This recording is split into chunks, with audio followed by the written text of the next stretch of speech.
Saudara yang dikasihi Tuhan, selamat pagi, Shalom. Kita sebelum memulai ibadah pada pagi hari ini, mari kita naikkan satu pujian mengingatkan kita betapa Tuhan yang telah menjaga kita sampai pada hari ini adalah Allah yang penuh dengan kasih.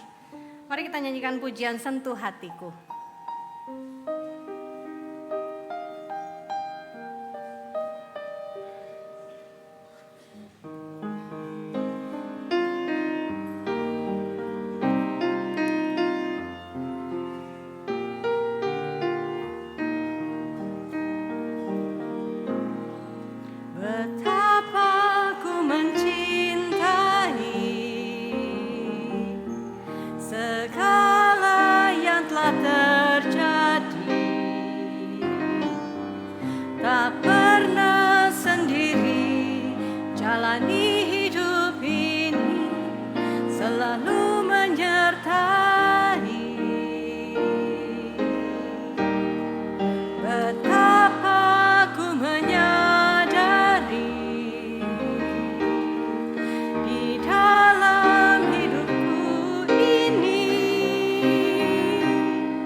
Sentuh hatiku, Bapa, sentuh hatiku, ubah hidupku menjadi yang baru, bagai emas yang murni. Kau membentuk bejana hatiku, Bapa.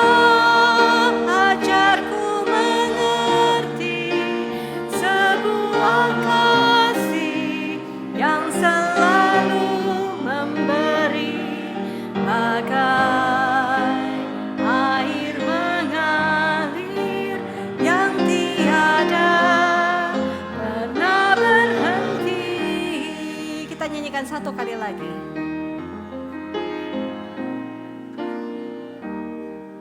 Betapa ku mencintai segala yang telah terjadi.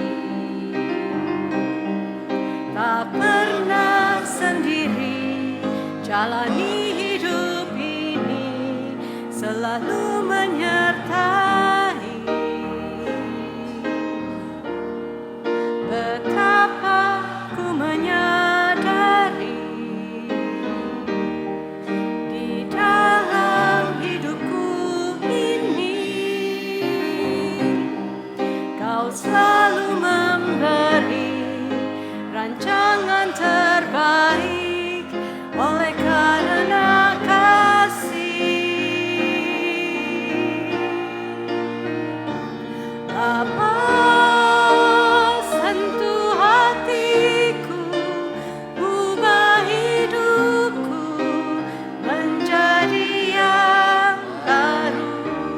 bagai emas yang murni, Kau membentuk bejana hatiku.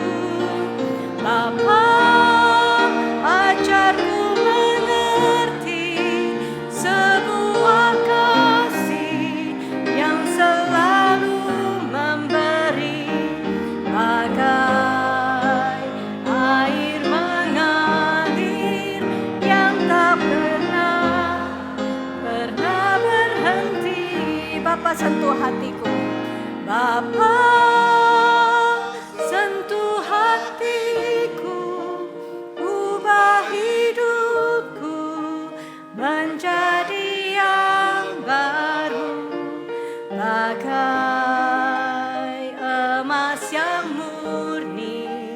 Kau membentuk bejana hatiku. Bapa, ajarku mengerti sebuah kasih yang selalu memberi, bagai air mengalir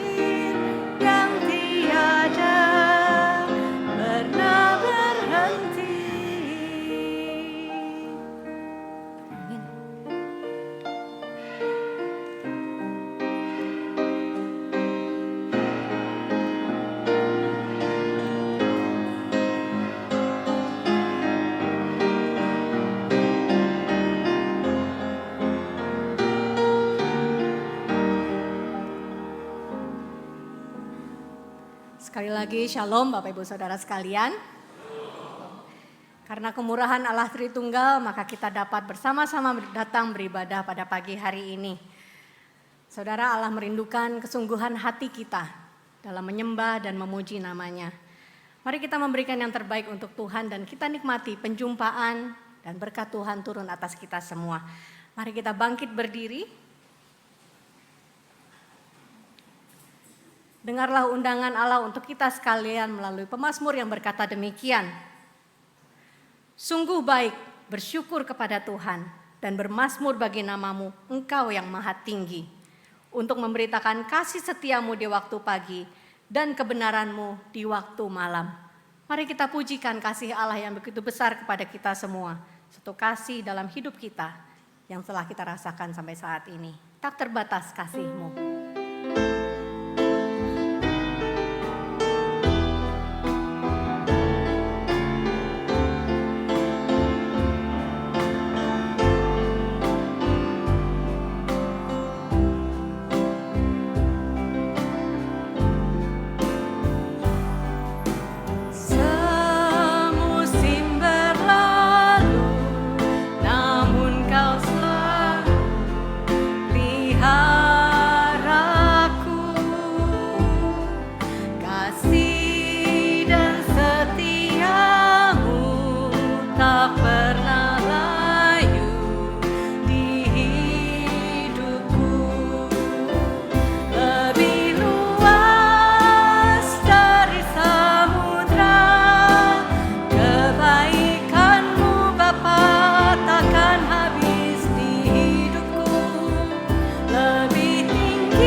Duduk Bapak Ibu sekalian.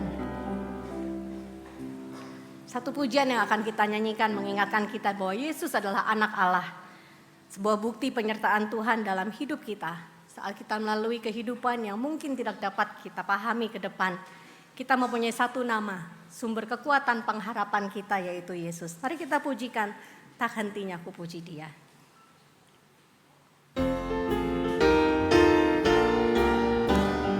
Boleh tepuk tangan? Ada hidung dalam hatiku, bisikan manis Tuhan. Janganlah ku besertamu, bukan jaga hidupmu. Yesus, Yesus, Yesus.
melanjutkan pujian kita kepada Tuhan melalui paduan suara diakonia, saya persilahkan.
Shalom, selamat pagi Bapak Ibu yang terkasih dalam Tuhan Yesus.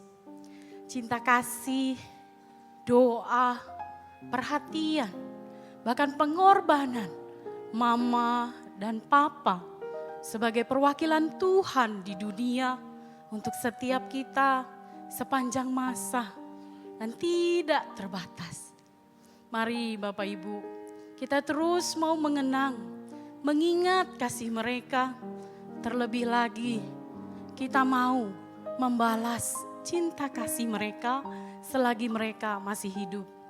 Semisal Mama masih ada, kunjungilah beliau, sapa, peluk dan cium beliau.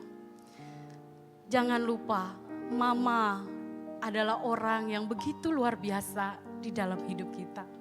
Terimalah persembahan pujian dari kami, Paduan Suara Pelayanan Sosial yang terdiri dari Supidang, Diakonia, dan Oikmas dengan sebuah pujian hari ini yang berjudul Mama yang Tercinta.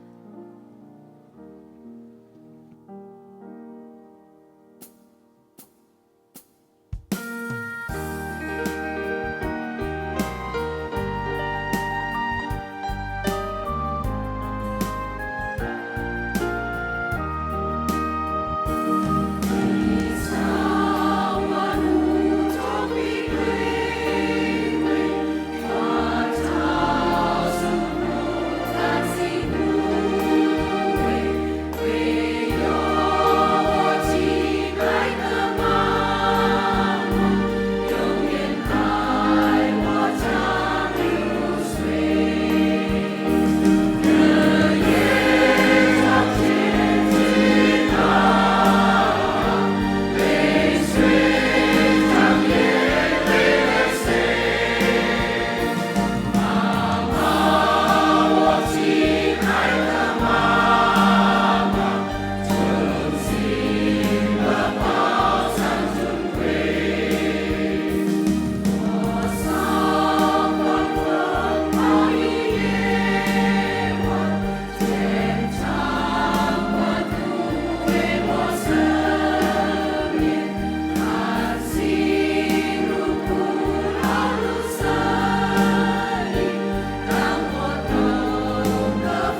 Terima kasih untuk paduan suara diakonia, untuk pelayanan pujian dan juga pelayanan kedukaan yang selama ini sudah diberikan untuk setiap jemaat di gereja kita. Jemaat sekalian, seperti kasih seorang ibu yang tiada habisnya, demikian juga kasih Tuhan kepada kita. Sekalipun kita melakukan kesalahan, kasih-Nya selalu tersedia dan pengampunan ada untuk kita dapatkan. Saat ini mari kita datang sekali lagi menghampiri hadirat Tuhan untuk meminta pengampunan atas kesalahan yang telah kita lakukan. Mari kita naikkan pujian Ku Pandang Salib-Mu, mengantar kita kepada pengakuan dosa.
Mari kita datang pada Tuhan seperti Mika yang mengakui di hadapan Tuhan dan berkata kepada Tuhan, siapakah seperti Engkau, Allah yang mengampuni dosa, yang memaafkan pelanggaran sisa umat miliknya sendiri.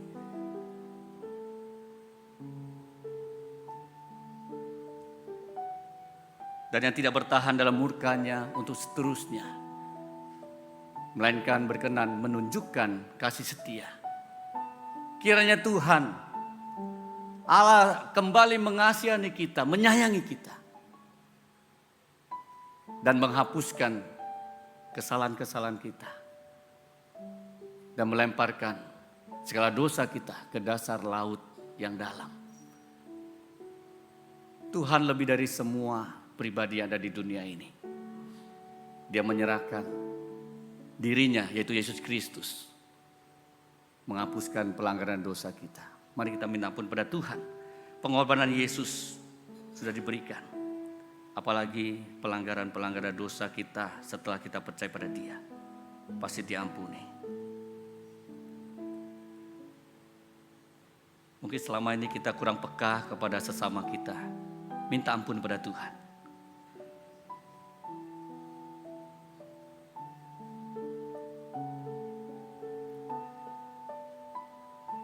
Bapa yang kekal, Bapa yang baik. Kami manusia celaka. Kami bersyukur dalam Yesus Kristus kami mendapat anugerah keselamatan. Kami musuh Tuhan, diampuni. Dosa, pelanggaran, kesalahan, Tuhan ampuni. Ketidaktaatan pun Tuhan ampuni, karena Roh Kudus yang tinggal dalam hati kami selalu mengingatkan kami pada saat kami tidak taat, memalukan nama Tuhan. Kami terus diingatkan, suara yang lembut mengingatkan kami adalah anak-anak Bapa di surga. Biarlah kasih Kristus boleh kami nyatakan kepada sesama kami. Di tengah pergumulan bangsa kami, mungkin ada tetangga kami, sekitar kami, teman kami, yang kadang-kadang kami merasa tidak bisa mengasihi. Tambahkan kasih-Mu yang sudah kami terima melalui Yesus Kristus untuk mengasihi mereka dengan lebih lagi. Gerakan hati kami untuk menyalurkan kasih Kristus, untuk membawa banyak orang melihat Kristus yang sudah mengasihi kami yang tadinya musuh-musuh Allah. Inilah kami bersyukur karena anak Allah, Yesus, kami sudah diampuni. Kami bersyukur demi nama Tuhan Yesus Kristus. Amin. Janji pengampunan dosa. Oleh sebab itu sekarang tidak ada penghukuman bagi mereka yang ada di dalam Kristus Yesus. Sebab hukum roh yang memberi hidup telah memerdekakan engkau dalam Kristus Yesus dari hukum dosa dan hukum maut. Mari kita ucapkan syukur karena Dia hidup. Ada hari esok bagi kita semua.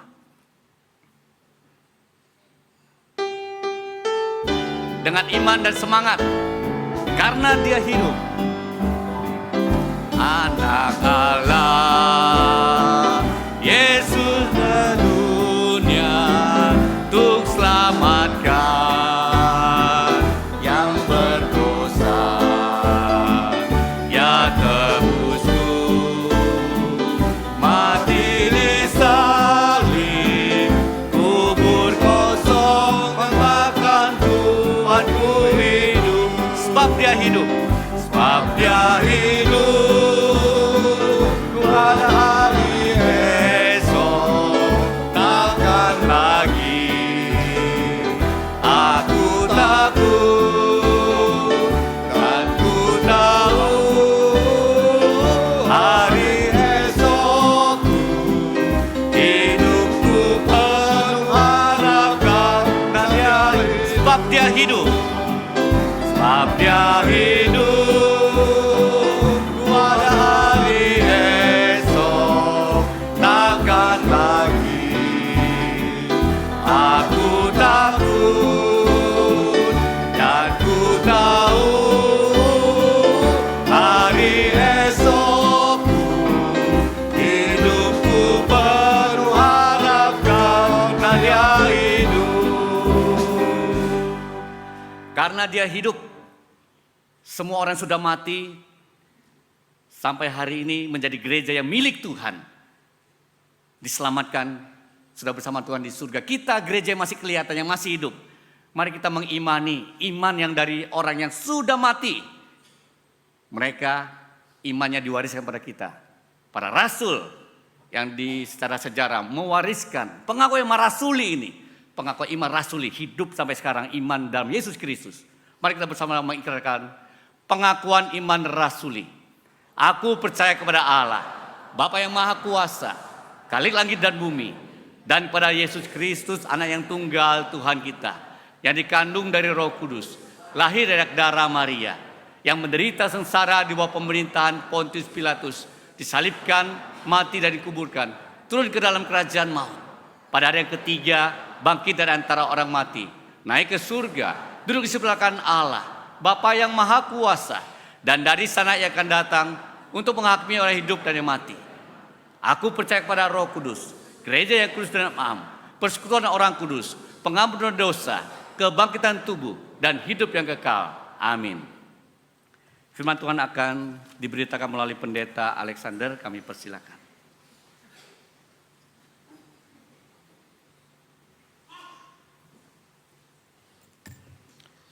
Shalom, selamat pagi Bapak Ibu yang terkasih dalam Tuhan. Mari kita minta pimpinan Tuhan sekali lagi untuk pewartaan firman Tuhan. Beri kami hati seorang murid untuk merindukan menginginkan Engkau saja. Beri hamba-Mu lidah seorang murid untuk mengajar dan juga untuk memahami kebenaran firman Tuhan. Biarlah saat ini di tempat ini kuasa kasih-Mu Kau nyatakan kepada kami semua, sehingga kami semua boleh dikenyangkan, jiwa kami dipuaskan oleh firman kekal-Mu yang menghidupkan itu, ya Tuhan. Berbicaralah kepada kami pada pagi hari ini. Di dalam nama Tuhan kami Yesus Kristus kami sudah berdoa. Amin. Bapak Ibu yang terkasih, pada pagi hari ini kita akan sama-sama merenungkan, memikirkan tentang sebuah topik yang sangat spesifik, yaitu tentang kebaikan.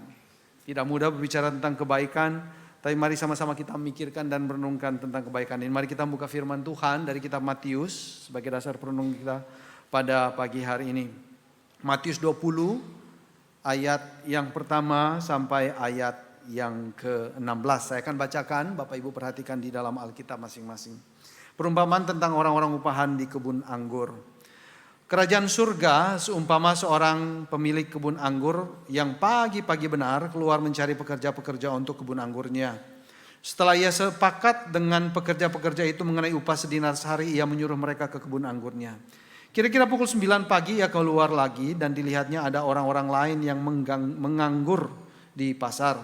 Katanya kepada mereka, pergilah juga kamu ke kebun anggurku dan upah yang adil akan kuberikan kepadamu. Lalu mereka pun pergi. Kira-kira pukul 12 dan pukul 3 petang ia keluar dan melakukan hal yang sama.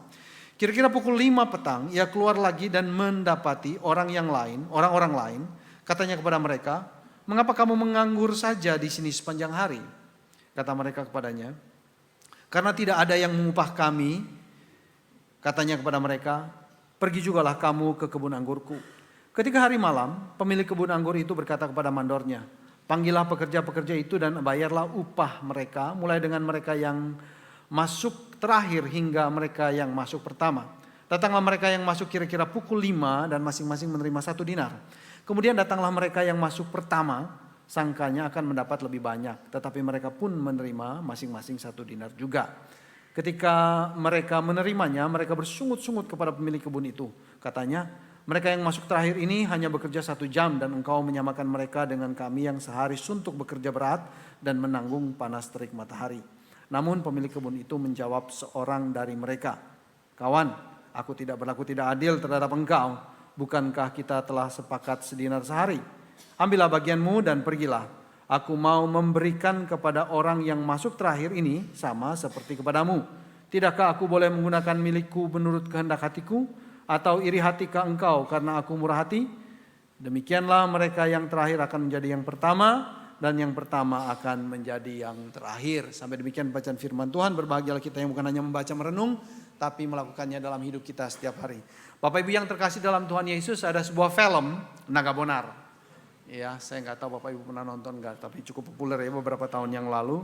Ada sebuah tagline yang sangat atau frasa yang terus diulang-ulang dalam film ini, yaitu ini, apa kata dunia? Ya, Deddy Miswar yang menjadi pemeran utama selalu mengeluarkan kata-kata ini. Ini berarti Bapak Ibu yang terkasih, kalau kita memikirkan sedikit ya tentang tagline ini, apa kata dunia, itu berarti apa yang orang bilang tentang kita, itu amat sangat penting sebenarnya. Benar ya Bapak Ibu yang terkasih ya? Dan ini yang menjadi budaya atau kebiasaan kita di dalam hidup kita, terutama di Asia. Apa yang orang bilang tentang kita itu kita dengarkan sekali. Dan sampai-sampai kita ada satu frasa yang mengatakan, kita takut dengan perkataan orang lain. Kita takut apa orang bilang tentang kita. Dan oleh karena itu kita merajut kebaikan kita di sekeliling kebiasaan ini. Kita baik sama orang supaya orang baik sama kita. Orang baik sama kita maka kita baik sama mereka. Dan kebaikan kita kepada mereka ya supaya mereka baik sama kita. Ya. Jadi kebaikan kita itu di dalam kehidupan kita itu untuk menjaga muka kita saja sebenarnya. Kita baik sama orang supaya orang baik bilang baik tentang kita. Untuk menjaga nama baik kita sebenarnya dalam kehidupan kita. Nah inilah sistem kebaikan di dalam dunia ini. Paling enggak di Asia lah ya. budaya Asia, inilah denyut jantung ketika seseorang itu mau baik, mau menjadi seorang yang baik. Karena ada transaksi. Sebenarnya deep down itu ada transaksi supaya orang juga bilang baik sama saya. Gitu. Tapi kalau kita baca firman Tuhan pada pagi hari ini, Bapak Ibu yang terkasih, kebaikan tuan tanah dalam hal ini menggambarkan Tuhan Yesus. Itu berbeda sekali. Karena dia berbuat baik sampai kehilangan muka. Bukan menjaga muka. Dia menjadi baik, dia berbuat baik. Bukan untuk jaga nama baik sebenarnya. Tapi untuk memenuhi kebutuhan. Karena dia mengerti kebutuhan orang-orang di sekelilingnya. Nah kalau kita membaca, Bapak Ibu yang terkasih, kita akan melihat betapa baiknya Tuhan ini. Kalau kita mengetahui sedikit latar belakang tentang perumpamaan ini. Pada zaman itu kehidupan sosial ekonomi di Palestina, Bapak Ibu yang terkasih, pada abad yang pertama itu Palestina berada di bawah kekuasaan Romawi yang sangat menekan. Dan pada masa itu paling tidak ada dua golongan, yaitu golongan kelas atas, pemilik tanah, ya, dan kemudian golongan kelas bawah, paling enggak yang digambarkan dalam perumpamaan kita, golongan kelas atas pemilik tanah, tuan ini, dan juga pekerja di kebun anggur, yaitu golongan kelas bawah.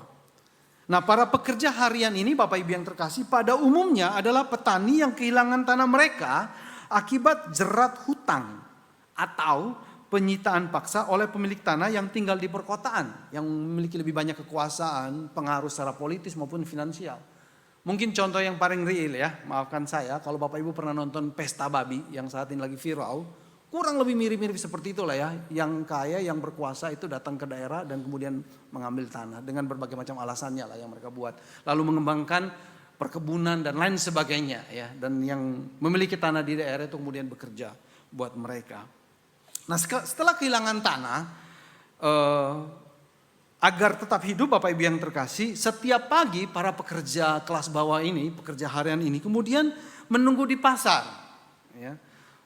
Mereka berkumpul di pasar menunggu supaya tuan tanah atau paling enggak mandornya datang mencari pekerja untuk bekerja di ladang mereka di kebun anggur itu. Memilih mereka untuk bekerja di sana. Upahnya adalah 1 dinar sehari dan upah 1 dinar sehari ini sama dengan upah para prajurit Romawi pada waktu itu 1 hari. Dan 1 dinar itu cukup untuk makan 1 hari saja. Itu berarti mereka harus bekerja hari ini, besok mereka harus ke pasar lagi untuk menunggu dipanggil, begitu seterusnya. Karena kalau mereka tidak bekerja maka mereka akan kelaparan, gak ada makan hari itu. Nah yang menarik Bapak Ibu yang terkasih, pribadi dari tuan tanah ini yang tidak lazim ya pada zaman itu. Biasanya pemilik kebun anggur itu tidak secara langsung atau sendiri turun ke bawah ke pasar untuk mencari pekerja. Enggak, biasanya dia suruh mandornya untuk pergi. Dan yang tidak lazimnya lagi, yang kedua adalah sang tuan tanah itu pergi ke pasar bukan cuma sekali pada pagi hari saja untuk mencari mereka yang kuat dan yang sehat.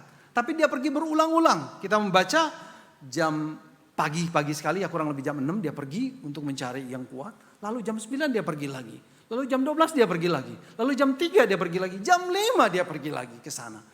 Ini menunjukkan hati sebenarnya, hati dari sang tuan yang sebenarnya tidak berfokus pada ekonomi, pada bisnis, pada keuntungan pribadinya. Tapi sebenarnya dengan melihat perilakunya ini Bapak Ibu yang terkasih, sebenarnya dia itu sedang memberikan penghidupan kepada pekerja-pekerja. Karena dia tahu apa yang dibutuhkan oleh pekerja-pekerja itu. Bukan untuk mendapatkan keuntungan dari pekerja-pekerja, tapi sebenarnya dia memberikan keuntungan, memelihara kehidupan para pekerja-pekerja tersebut. Biasanya Bapak Ibu, pekerja yang sampai jam 5 belum dapat pekerjaan, itu berarti mereka adalah orang-orang yang enggak dipakai lagi. Entah mereka itu sudah tua, entah mereka itu tidak punya skill, tidak punya produktivitas sama sekali. Jadi mereka enggak dipakai gitu ya. Tapi menariknya tuan tanah itu justru mempekerjakan mereka. Dan yang masuk jam 5 ini justru mau bekerja. Kerja aja walaupun enggak ada perjanjian sama sekali. Dan mereka percaya mereka akan dibayar 1 dinar sehari. Nah ini sebuah tindakan dari tuan tanah yang bukan menjaga wibawa, menjaga kuasanya. Tapi sebenarnya ya dia turun ke sana justru dia kehilangan muka. Dia tidak menjaga wibawa, menjaga harga dirinya. Enggak, dia turun karena dia pingin memelihara kehidupan orang itu. Dan ini adalah gambaran Tuhan Yesus sebenarnya ya Bapak Ibu. bahwa Tuhan Yesus datang kehilangan mukanya, mati salib untuk kita, tidak menjaga harga dirinya sebagai Allah. Supaya apa? Supaya kita bisa masuk, supaya kita mendapatkan kehidupan yang sebenarnya di dalam Tuhan Yesus. Nah, yang menarik Bapak Ibu yang terkasih, yang kedua adalah ketegangan yang terjadi setelah mereka semuanya bekerja ya, pada sore hari itu. Nah, menurut hukum Taurat, memang gaji sehari harus dibayar pada malam. Orang yang bekerja hari itu harus dibayar pada malam. Itu ada hukumnya memang ya. Nah, tuan tanah ini kemudian menyuruh mandornya ya untuk membayar dari yang terakhir kepada yang pertama. Ya, menarik ya jadinya. Bukan yang pertama duluan, tapi yang terakhir duluan.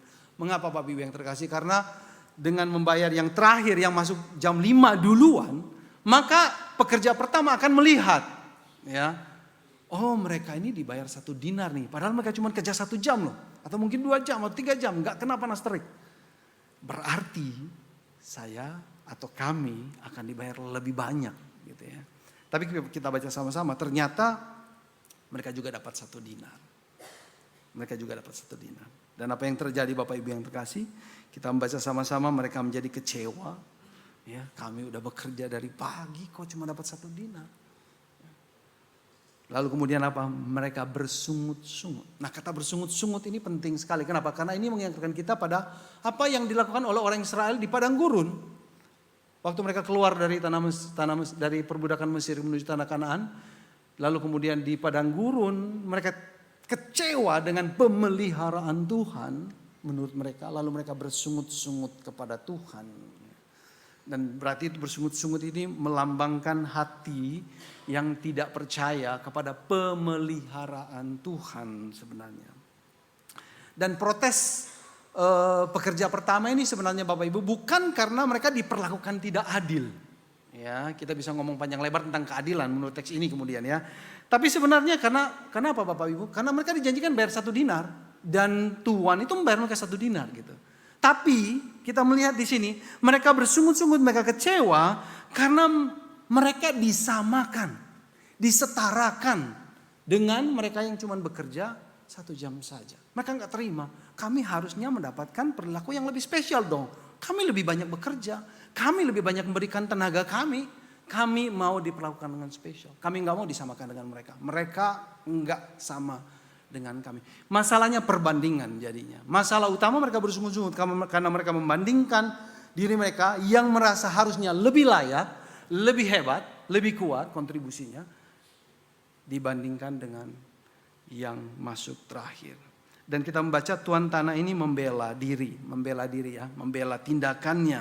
Di ayat 15 di bagian yang kedua dikatakan begini, atau iri hatikah engkau karena aku murah hati. Nah Bapak Ibu yang terkasih, kita kalau secara literal kalimat ini sama dengan apakah matamu jahat karena aku baik. Murah hati itu sama dengan dalam bahasa Yunani memakai kata baik. Ya, Tuhan ini baik. Apakah kamu iri hati? Apakah matamu jahat? Karena aku ini baik sebenarnya. Dan kalau kita sedikit memikirkan tentang mata yang jahat, Bapak Ibu yang terkasih, mata yang jahat dalam Alkitab itu sebenarnya mau bicara atau mencerminkan hati yang busuk sebenarnya. Hati yang kikir, iri hati, tamak.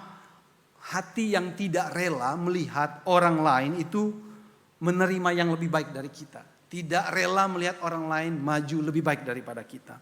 Dan idiom ini juga berhubungan langsung dengan apa yang ditulis di dalam kitab Amsal sebenarnya. Amsal 23 ayat 6-7 ya, yang memperingatkan agar kita hati-hati makan roti orang kikir. Hati-hati kalau kita makan roti orang kikir. Nah, kata kikir itu secara hurufiah itu sama dengan mata yang jahat. Ya. Karena kalau kita makan makanan orang kikir, maka dia kelihatannya aja baik. Ya, makan aja nggak apa-apa, minum aja nggak apa-apa. Tapi sebenarnya hatinya terus-menerus menghitung biaya yang sudah dia keluarkan. Ya. Hitung terus. Apa keuntungan yang dia bisa dapatkan dari kebaikannya ini? Nah, itu mata yang jahat. Ya, berbicara mengenai hati yang terus-menerus menghitung-hitung ya keuntungan kontribusi yang sudah dia berikan. Dan Yesus juga menarik menggunakan konsep mata yang gelap ini, mata yang jahat ini di dalam Matius pasal 6. Ya, kalau matamu gelap, matamu jahat, maka tubuhmu pun akan penuh dengan kegelapan yang pekat. Ya. Nah, Bapak Ibu yang terkasih, mata yang jahat di dalam teks kita, yaitu para pekerja pertama, itu menggambarkan bahwa para pekerja ini gagal, tidak mampu melihat kemurahan Tuhan. Kenapa Bapak Ibu yang terkasih? Karena mereka terlalu berfokus pada kebenaran mereka sendiri. Pada kontribusi atau jasa mereka sendiri. Mereka terus-menerus mengukur apa yang sudah saya perbuat. Mengukur apa kebaikan yang saya sudah lakukan. Itu aja yang mereka pikirkan, itu aja yang mereka hitung. Sehingga apa? Mereka tidak bisa melihat kebaikan Tuhan. Bahwa pada mulanya sebenarnya pekerjaan itu adalah pemberian dari Sang Tuhan sebenarnya. Kalau Tuhan tidak memberi pekerjaan itu, mereka nggak akan bisa bekerja dan berkontribusi gitu. Karena mereka terlalu berfokus pada kekuatan, pada diri mereka sendiri. Sehingga mereka lupa, oh sebenarnya ini anugerah, sebenarnya ini kemurahan Tuhan. Dan kemudian Bapak Ibu yang terkasih, karena mereka terlalu berfokus pada diri mereka sendiri, ya, terlalu egois, hanya diri mereka saja yang paling hebat, mereka lupakan kebaikan Tuhan. Nah, ini kemudian membuat mereka menuntut untuk diperlakukan secara spesial. Saya yang paling banyak kerjanya, saya yang paling pintar, saya yang paling ngerti gitu. Lalu mereka menuntut untuk diperlakukan secara spesial. Harus dapat lebih, dihormati secara lebih, dapat uang lebih, dapat berkat lebih. Kalau dia mendapatkan maka dia akan sombong. Dan dalam waktu yang sama dia juga akan menghina orang yang tidak seperti dia. Yang nanti dia bisa bilang dia malas aja gitu. Atau kalau dia tidak mendapatkan perlakuan spesial Bapak Ibu yang terkasih, maka dia akan iri hati pada orang lain yang lebih hebat dari dia atau lebih maju menurut dia paling tidak. Ya. Dia akan iri hati. Lalu kemudian dia akan marah kepada Tuhan. Pada Tuhan dalam hal ini. Yang tidak memperlakukan mereka secara adil. Kira-kira begitu. Ya. Jadi dengan berfokus pada diri sendiri tidak ada untungnya sebenarnya Bapak Ibu yang terkasih.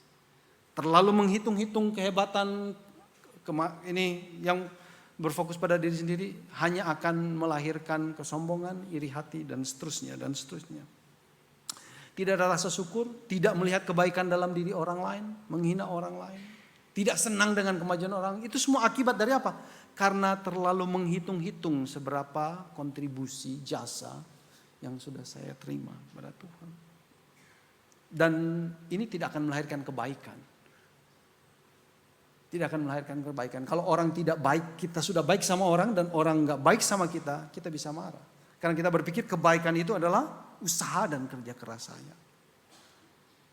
Dan kebaikan seperti ini hanya bersifat transaksional dan tidak tulus jadinya. Ya, dan kemudian kebaikan kita sangat kondisional. Ya pada orang baik kita baik, pada orang nggak baik kita nggak baik, pada orang tertentu kalau kita bisa dapat keuntungan kita baik. Ya, asal Bapak senang, ada istilah seperti itu ya Bapak Ibu yang terkasih. Ya karena dia akan baik karena dia mendapat keuntungan. Ini semua kenapa? Kuncinya, fokusnya karena dia memikirkan fokus pada kontribusi dan jasa dirinya sendiri. Nah, menghidupi dan menumbuhkan kebaikan Kristen, sebenarnya Bapak Ibu yang terkasih, Tuhan Yesus tahu tidak bisa hanya didasarkan pada kekuatan moralitas manusia semata. Nggak mungkin itu dihasilkan. Kenapa? Karena kita hidup di dalam dunia yang seperti ini. Kita menghirup udara di mana semua orang ingin menunjukkan kontribusinya, menunjukkan kehebatannya dan menginginkan apresiasi, diperlakukan secara spesial. Ini dunia di mana kita tinggal Bapak Ibu yang terkasih, dan kalau kita hanya mengandalkan kekuatan moralitas manusia belaka, kita akan menjadi seperti itu. Yang digambarkan tadi oleh film itu. Apa kata dunia? Malu dong kalau nggak gini dan sebagainya. kita akan terus menghitung kontribusi kita, sumbangan kita dan seterusnya lah. Ya, kenapa? Karena ini kontribusi aku loh. Dan kita lupa pada mulanya Tuhanlah yang beranugerah kepada kita semua. Oleh karena itu Tuhan Yesus menghendaki agar kemurahan atau Tuhan Yesus menghendaki agar kebaikan Kristiani ini harus didasarkan pada apa? Pada kemurahan Allah sendiri. Kemurahan Allah yang radikal harus kita alami terus-menerus. Harus kita internalisasi, masukkan ke dalam diri kita dan menjadikan sebagai udara rohani yang dihirup oleh orang percaya dalam setiap helaan nafas hidupnya. Titik mulanya kita harus terus menyadari bahwa hidup ini adalah anugerah Tuhan. Bukan hanya pada waktu senang, tapi juga pada waktu susah. Ketika kita menyadari sepenuhnya bahwa posisi spiritual kita aslinya itu sama dengan pekerja jam 5 sore yang oleh dunia dianggap enggak mampu, enggak qualified. Ketika kita menyadari sebenarnya di hadapan Tuhan kita semua adalah pekerja jam 5 sore, maka kita akan bersyukur sekali Tuhan memberikan kita apa yang kita punyai hari ini. Kita bersyukur sekali kita bisa berkontribusi, memberikan kebaikan kepada orang lain, dan lain sebagainya. Tapi kalau kita menempatkan diri pada pekerja jam pertama, kita manusia celaka Bapak Ibu yang terkasih. Kalau kita terus mengingat kemurahan kebaikan Allah, maka kita akan terus berproses mengalami transformasi dalam hidup ini. Menghirup kemurahan radikal Allah sebagai oksigen jiwa kita akan melahirkan 3 transformasi. Kalau kita terus berfokus pada kemurahan Allah. Yang pertama, menghancurkan kesombongan dan merasa layak untuk diberlakukan secara spesial dalam hidup kita. Kita harus terus-menerus memikirkan bahwa kebaikan kita, kesalahan hidup kita bertahun-tahun, pengorbanan yang kita berikan, waktu yang kita berikan pada orang lain, itu bukanlah sebuah hal yang perlu kita banggakan dan mengharapkan orang lain untuk membalaskan kepada kita. Enggak, karena itu adalah privilege kita. Kita menjadi orang baik itu adalah panggilan kehormatan buat kita orang berdosa. Dan ketika kita memiliki konsep seperti ini, pemahaman seperti ini, itu akan memberikan kita suatu taste tentang apa itu kerendahan hati. Membebaskan kita dari keinginan terus menerus Bapak Ibu yang terkasih untuk mencari kehormatan, hormat, perlakuan spesial dari manusia lain. Yang kedua, berfokus pada kemurahan Tuhan, menginternalisasi kemurahan Tuhan terus-menerus akan menghasilkan iri hati, kedengkian. Dunia ini dirajut di dalam sebuah sistem perbandingan. Kalau kita banding, baru kita merasa lebih enak. Kalau nggak ada perbandingan, maka nggak akan ada rasa bangga. Biasanya kalau kita merasa lebih hebat karena ada yang kurang hebat. Itu sistem yang dibangun oleh dunia ini. Perbandingan itu terus ada di mana-mana. Harus ada yang juara 3 baru ada juara 1. Kalau semua juara 1 nggak akan asik hidup ini. Tapi ini sebuah sistem yang mematikan. Karena itu melahirkan iri hati dan kedengkian pada orang yang lebih hebat dari kita. Dan penghinaan pada orang yang lebih lemah. Anugerah Tuhan tidak berbicara itu. Anugerah Tuhan mengajarkan semua orang sama. Yesus memberikan anugerahnya kepada semua orang yang berdosa, yang tidak layak. Kita yang mengerti akan hal ini Bapak Ibu yang terkasih. Kita yang mengerti bahwa semua orang sama diberi anugerah oleh Tuhan. Maka kita bisa bersenang dengan kemajuan orang lain. Walaupun mungkin itu saingan kita. Bisa. Ya.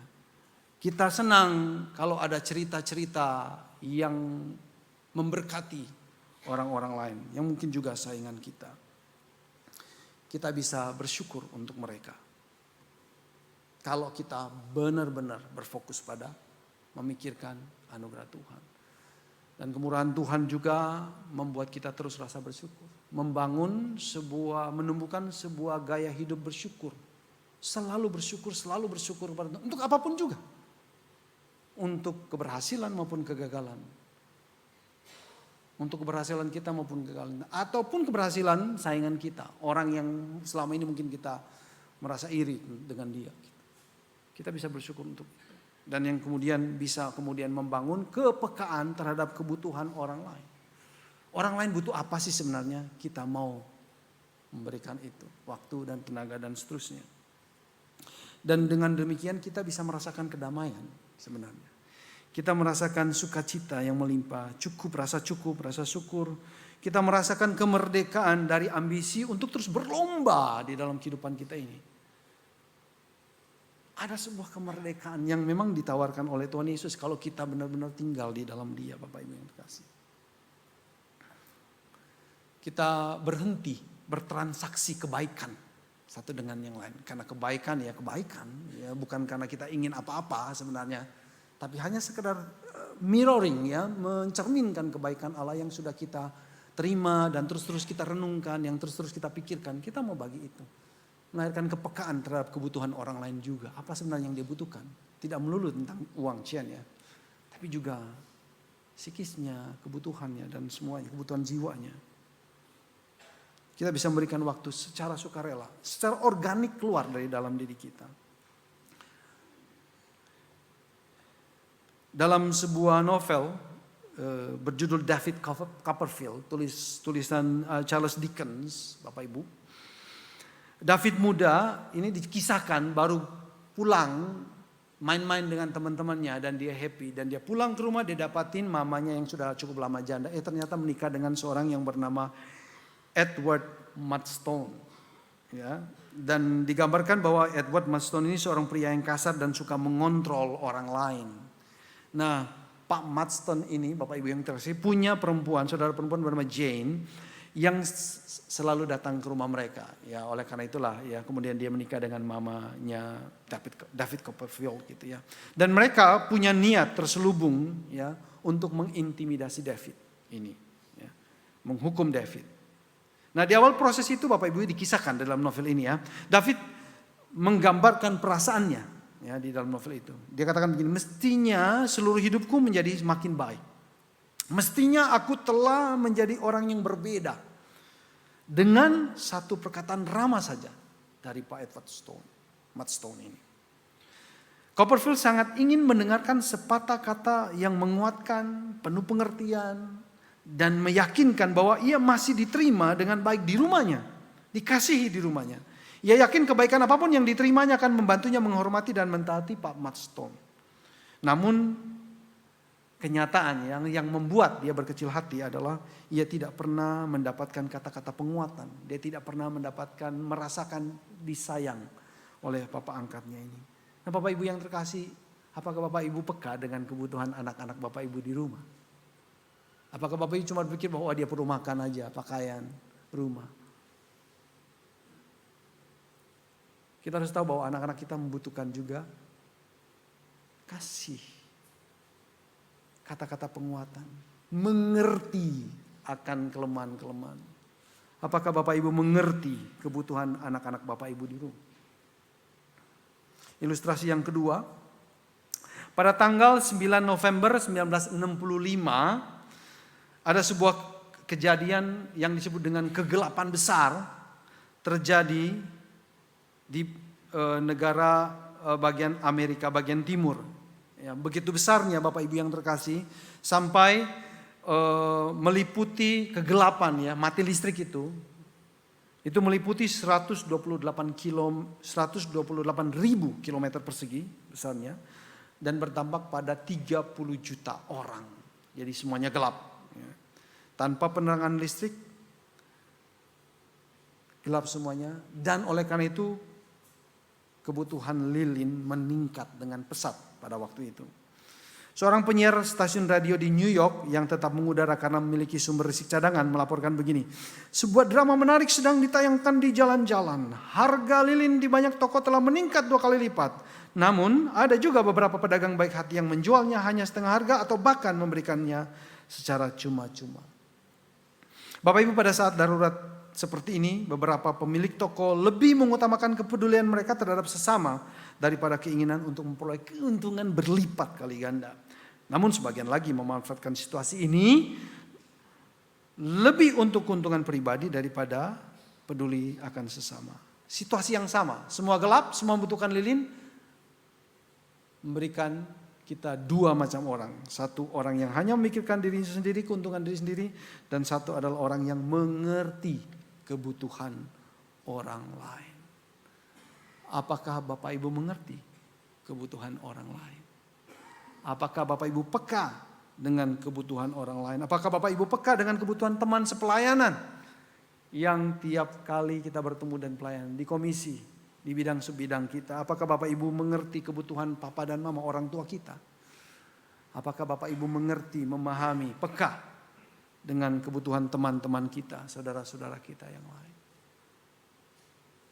Perlu kemurahan untuk memahami sebelum kita memberikan pertolongan kita. Bagaimana? Apakah Bapak Ibu cukup peka, cukup peduli dengan kebutuhan orang lain? Bagaimana kalau enggak? Apa yang firman Tuhan ajarkan? Ada dua hal Bapak Ibu yang terkasih, bagaimana supaya kita bisa memiliki kebaikan Kristiani ini dalam hidup kita. Tanpa harus menuntut orang lain baik kepada kita juga. Yang pertama, kita hidup bersyukur. Bersyukur selalu. Bersyukur selalu. Selalu bersyukur untuk apapun juga dalam hidup kita. Karena hidup ini adalah anugerah Tuhan.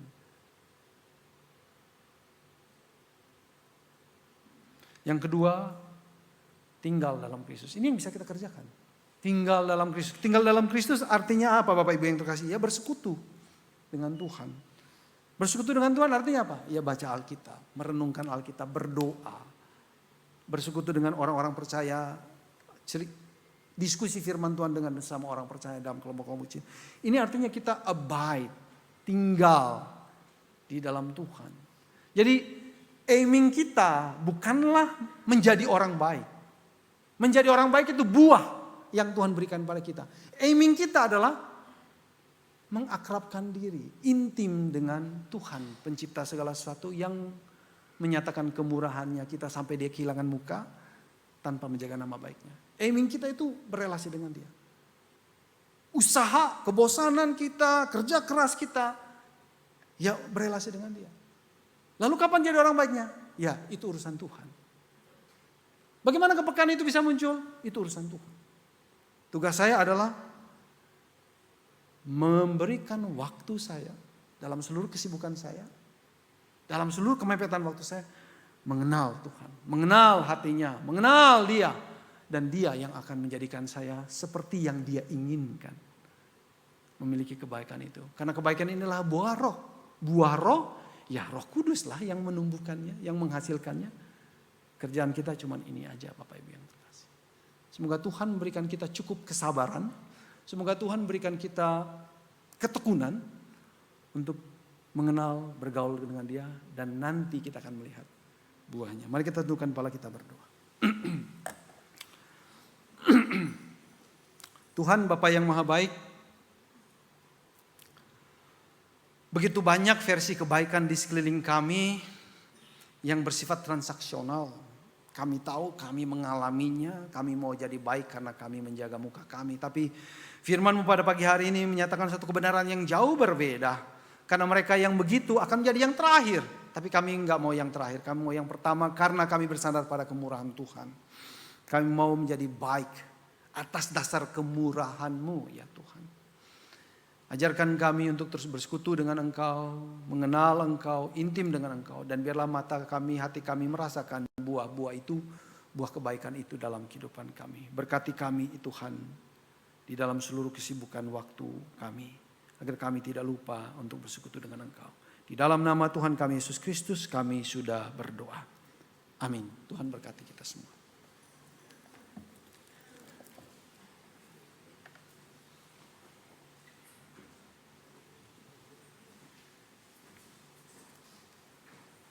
Saatnya kita memberikan persembahan kepada Tuhan. Bapak Ibu Saudara, hari ini adalah minggu kelima di mana persembahan kita akan diberikan untuk pelayanan sosial di gereja kita, yaitu untuk diakonia dan oikmas.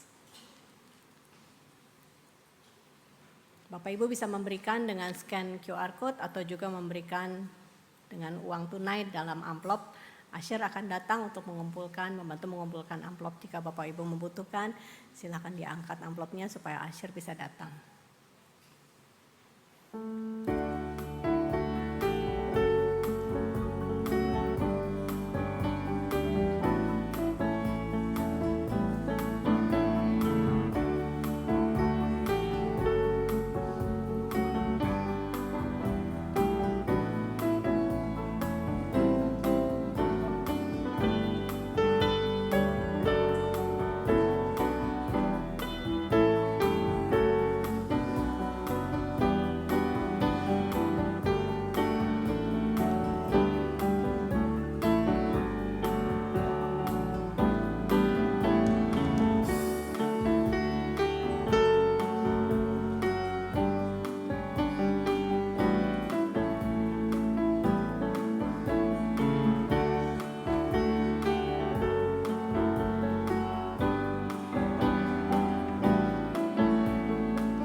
Nyanyikan pujian, bagikan kepada semua orang.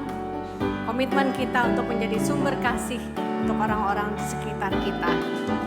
Indahnya musim semi yang penuh hidup baru, burung kan bernyanyi, tunas bunga kan mekar. Kasih Allah besarlah, bila kau dapatkan, pasti kau mau memuji Dia, sebarkan kasih-Nya. Terimalah hai kawanku, senang yang ku dapatkan. Sandarlah padanya, di mana kau berada. Ku mau masuk surganya pada seluruh bangsa, bahwa ku dapat kasih-Nya. Ku mau masyurkannya, ku mau masyurkannya. Ku mau memasyurkannya pada seluruh bangsa, bahwa ku dapat kasih-Nya. Ku mau masyurkannya. Amin. Mari kita bangkit berdiri, kita sama-sama berdoa membawa persembahan kita kepada Tuhan. Bapa dalam kerajaan surga, kami sungguh bersyukur atas berkat secara materi yang Tuhan sudah berikan kepada kami, yang sudah menopang kehidupan kami sampai saat ini. Tuhan, saat ini kami akan mengembalikan sebagian daripada berkat Tuhan, kiranya Engkau dapat gunakan untuk menjadi suatu pekerjaan yang baik yang memuliakan Engkau melalui gereja kami. Kami juga doakan untuk kehidupan kami satu persatu supaya kami bisa menjadi saluran kasih Tuhan. Berikan kami hati yang peka, hati yang peduli kepada orang-orang yang membutuhkan kasih Tuhan di sekitar kami. Sertai kehidupan kami ke depan, biarlah Roh Kudus memimpin dan memampukan kami. Di dalam nama Tuhan Yesus kami berdoa. Amin. Silakan duduk Bapak Ibu sekalian.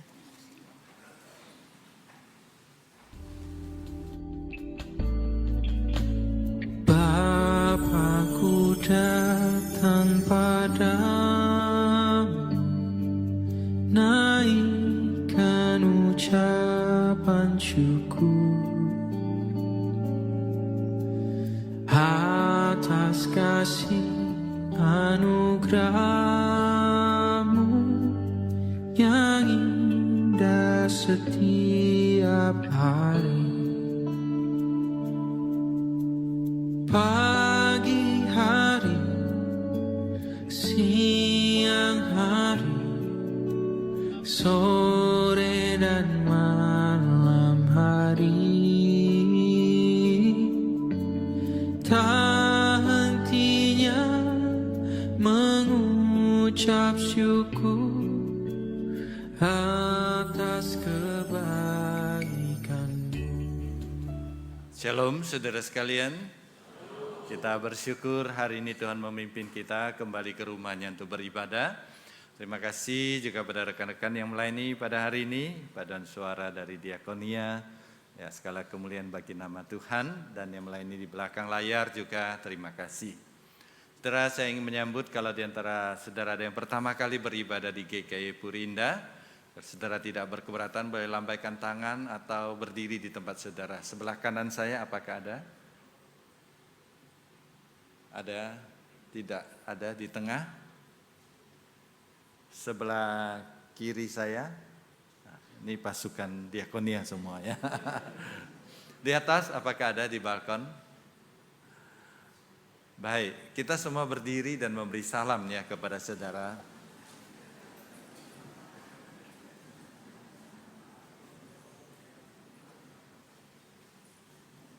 Ya, terima kasih. Silakan duduk kembali.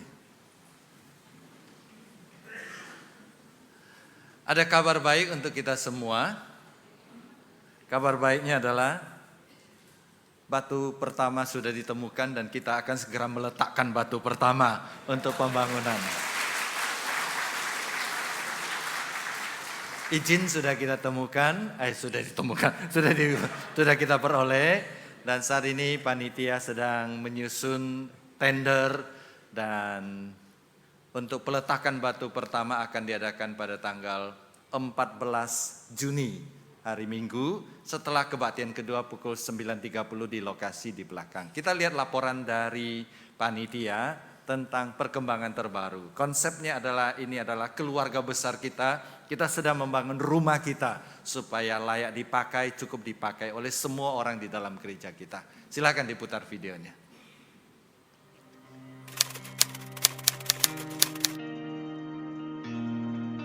Waktunya kita perbesar rumah nggak sih, Pak? Ya kita perlu tambah kamar tidur 2 sekalian.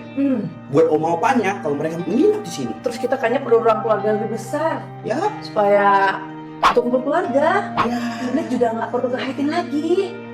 ya. Ya udah, kita coba ukur yuk sekarang. Ya.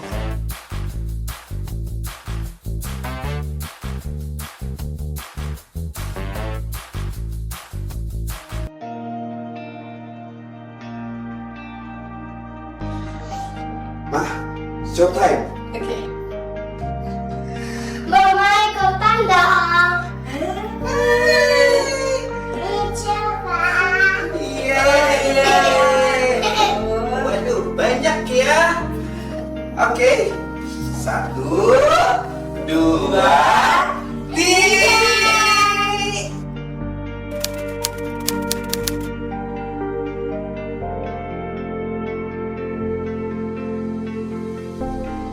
Mama, Ya, Mei. kenapa dari aku kecil segini sampai segini, kenapa kamarku belum selesai juga? Aduh, sabar ya, Mei. Cuma ada waktunya. Yang pertama tuh, kita perlu sekali merencanakan dengan baik. Terus yang kedua, kita perlu izin untuk membangun. Nah, yang ketiga nih, Papa, Mama sedang mencari orang yang tepat untuk mengerjakan pembangunan ini. Ye, berarti sebentar lagi aku punya kamar sendiri ya? Iya, dan juga kita akan punya ruang keluarga yang lebih luas. Nanti kita doakan ya. Oke, Ma, berarti aku masih ikut menabung. Iya, kita masih perlu menabung.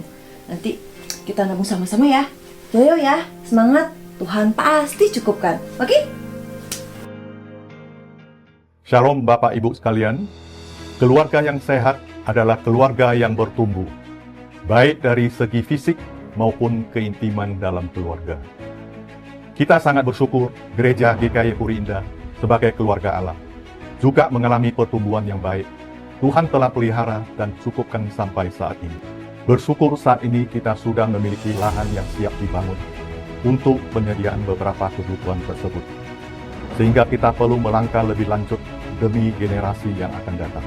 Mari melangkah bersama adalah suatu kehormatan ketika Tuhan mengizinkan kita berbagian dalam membangun rumahnya. Dukung dan doakan pembangunan perluasan gedung gereja kita. GKI Puri Indah, rumah kita bersama. Tuhan memberkati.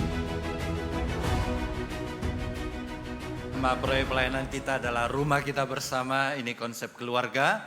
satu keluarga kita cukupkan kebutuhan ruang bagi semua anggota gereja kita, dan kita juga memberikan dukungan sesuai dengan kemampuan yang Tuhan berikan kepada kita. Ada 3 hal yang menjadi ciri dari pembangunan ini. Yang pertama, kita ingin membuktikan persatuan kita. Jadi kata kunci bersama adalah bersatu, ya. Kemudian yang kedua, Tuhan sedang menguji iman kita. Selama pelayanan, selama pembangunan pasti banyak tantangan. Nah, iman kita diuji. Jadi kata kunci kedua adalah iman, ya. Kemudian yang ketiga, Tuhan ingin kita melatih doa kita. Jadi kata kunci ketiga adalah doa. Jadi bersatu, beriman, dan berdoa. Kita membangun rumah kita bersama. Terus doakan. Tahun lalu ketika saya sampaikan kitab Nehemia, saya titipkan kepada saudara, satu hari doakan 1 kali untuk pembangunan fasilitas. Ya, ini saya tidak tahu saudara doakan atau tidak ya. Ini mulai lagi, sudah di depan mata. Kita akan doakan bersama. Dan untuk memulai ini, gereja kita juga akan mengadakan kebaktian doa khusus pada tanggal 10 Juni, hari Rabu.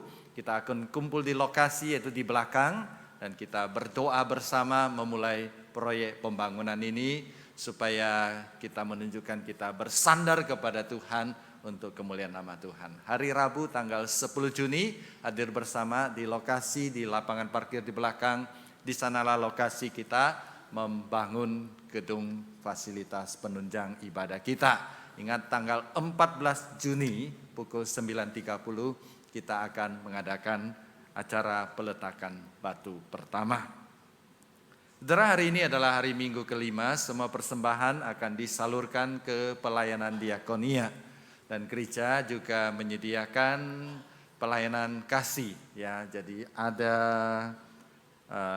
perjamuan kasih di samping kiri dan kanan. Setelah kebaktian selesai, jangan pulang dulu.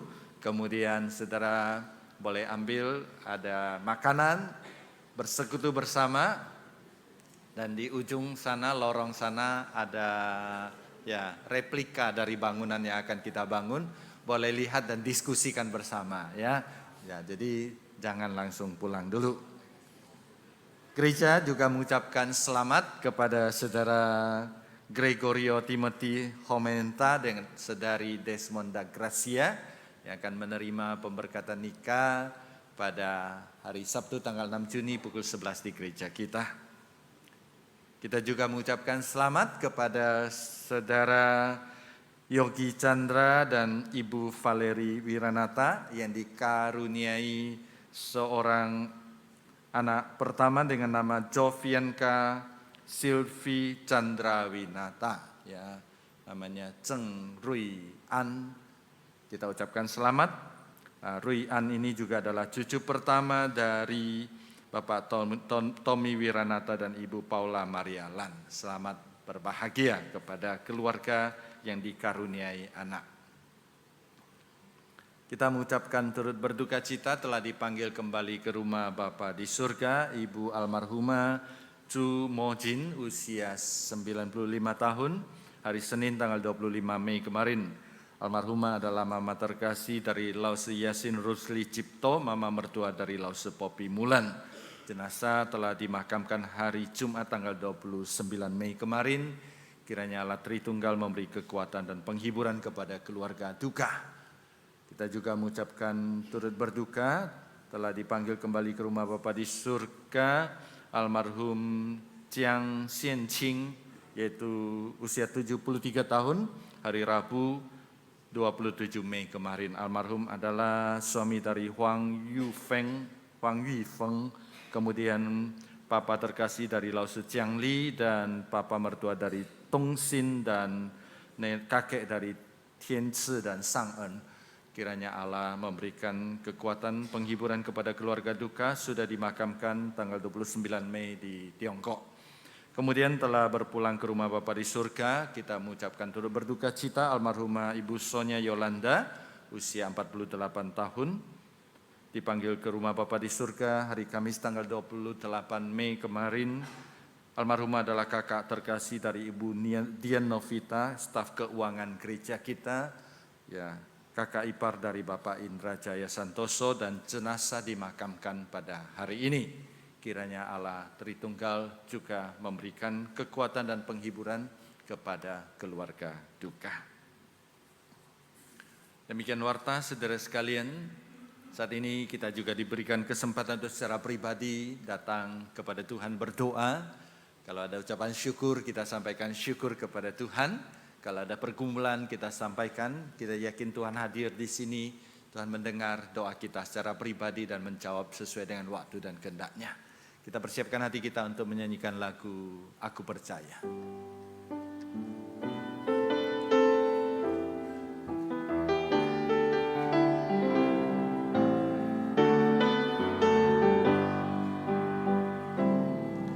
Ada yang seperti Engkau, begitu mengasihiku.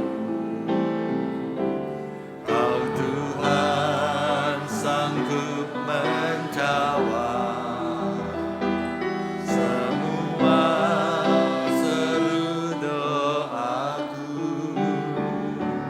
Tiada yang seperti Engkau, begitu mengasihiku. Kau Tuhan sanggup melawan seluruh kehidupanku. Kita berdiri. Aku percaya Tuhanku ajaib, Kau turun tangan memulihkanku. Aku percaya Tuhanku dahsyat, Kau turun tangan memberkatiku. Aku percaya Tuhanku ajaib, Kau turun tangan memulihkanku. Aku percaya Tuhanku dahsyat, Kau turun tangan memberkatiku. Secara pribadi, kita serahkan pergumulan hidup kita ke dalam tangan Tuhan, dan juga serahkan ucapan syukur kita kepada Tuhan.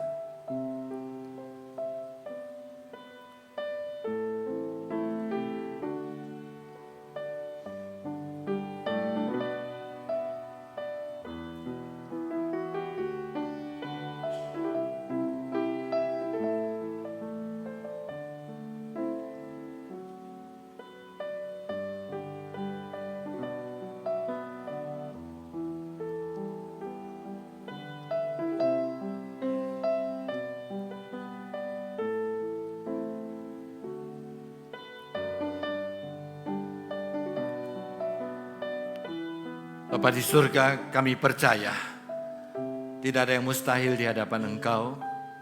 Ketika Engkau turun tangan di dalam kehidupan kami, sebesar apapun masalah di dalam kehidupan kami, pergumulan kami, pasti ada jalan keluar. Karena itu kami bersyukur untuk begitu banyak berkat yang Engkau sudah berikan kepada kami. Kami kembalikan kemuliaan kepada Tuhan. Tuhan, pagi ini secara khusus kami berdoa bagi saudara-saudari kami yang sedang bergumul dengan berbagai macam sakit penyakit. Kami berdoa bagi mereka yang divonis dengan penyakit yang terminal seperti kanker atau penyakit-penyakit lainnya. Tuhan, meskipun dokter mengatakan tidak ada obatnya, tapi Engkau adalah tabib, dokter yang ajaib. Kami percaya ketika kami bersandar kepada Engkau, Engkau mampu menyembuhkan kami, memulihkan kami, bahkan memberikan kami kekuatan, kehidupan baru untuk kemuliaan nama Tuhan. Kami juga berdoa menyerahkan saudara-saudari kami yang bergumul dengan penyakit berkepanjangan seperti kena stroke atau penyakit lainnya. Tuhan, kami tahu ini adalah sesuatu yang sangat melelahkan, tidak hanya bagi saudara-saudari kami yang sedang sakit, tapi juga anggota keluarga yang mendampingi dan merawatnya. Tuhan, berikan kekuatan dan ajar kami untuk menengadahkan pandangan dan pengharapan kami kepada Engkau. Yakin dan percaya Tuhan, Engkau memberikan kekuatan kepada kami. Tuhan, kami berdoa, mengucap syukur untuk berbagai macam pertolongan yang Engkau berikan.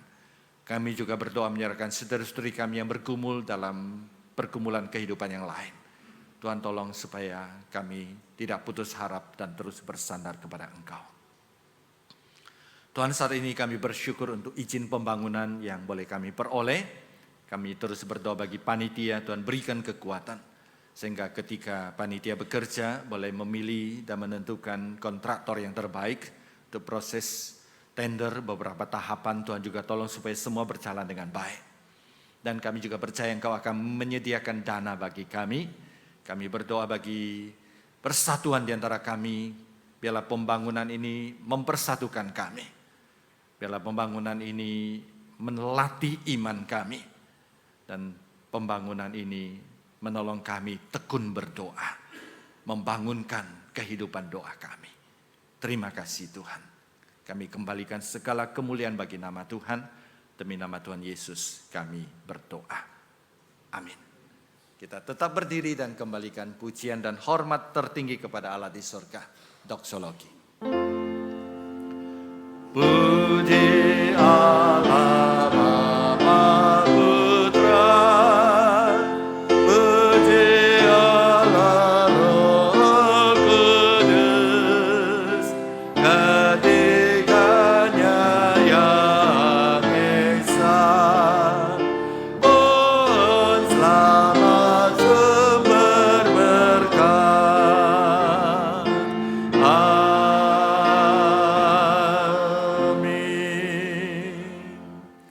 Saudara sekalian, arahkan hati pikiranmu kepada Tuhan, bukalah hatimu, terimalah berkat dari Tuhan.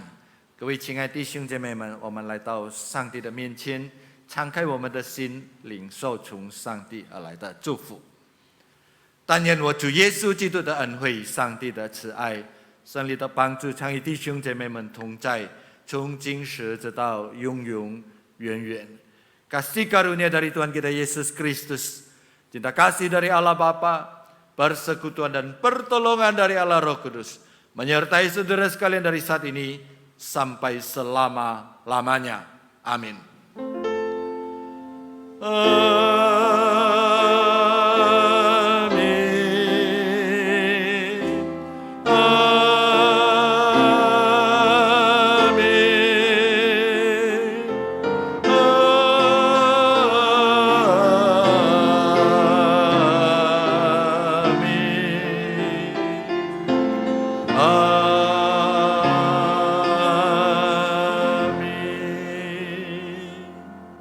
Silakan duduk.